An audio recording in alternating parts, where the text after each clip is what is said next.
తమిళనాడు రాజకీయాలలో ఆసక్తికర పరిణామాలు చోటు చేసుకుంటున్నాయి. విజయ్ టీవీకే పార్టీతో కలిసి ప్రభుత్వం ఏర్పడడం కోసం కాంగ్రెస్ పార్టీ తన మిత్రపక్షమైన డిఎంకేతో తెగదంపులు తెంచుకుంది. దీంతో డిఎంకే కూటమి నుంచి తప్పుకున్న కాంగ్రెస్ పార్టీ విజయ్ టీవీకే కు మద్దతు ప్రకటించింది. ఈ నేపథ్యంలో కాంగ్రెస్ తీరుపై స్టాలిన్ కు చెందిన డిఎంకే పార్టీ మండిపడుతుంది. అలాగే కాంగ్రెస్ పార్టీ తీసుకున్న నిర్ణయాన్ని రాహుల్ గాంధీ తీరును డిఎంకే తప్పుబట్టింది. టీవీకే కు మద్దతు ప్రకటిస్తూ కాంగ్రెస్ పార్టీ ఇచ్చిన ప్రకటన గత కొంతకాలంగా వారు దాచిపెట్టుకున్న నిజస్వరూపాన్ని తెలియజేస్తుందని డిఎంకే మండిపడింది.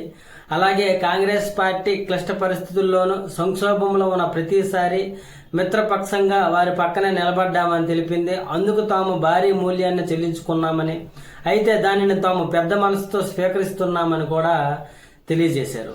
అలాగే సోనియా గాంధీ, మాజీ ప్రధాని మన్మోహన్ సింగ్ తో స్నేహపూర్వకంగా మెలిగామని, రాహుల్ గాంధీతో వ్యక్తిగతంగా సోదరభావాన్ని పెంచుకున్నామని పేర్కొంది.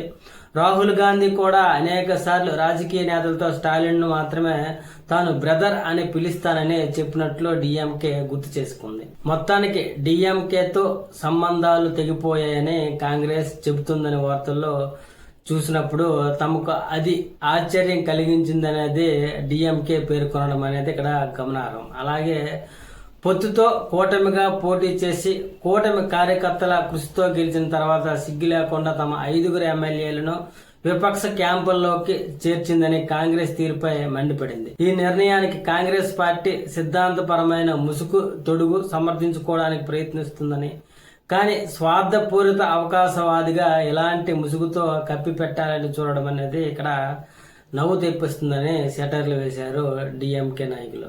మొత్తానికి ప్రజలకు కాంగ్రెస్ పార్టీ నిలువున మోసం చేసిందని మండిపడ్డారు.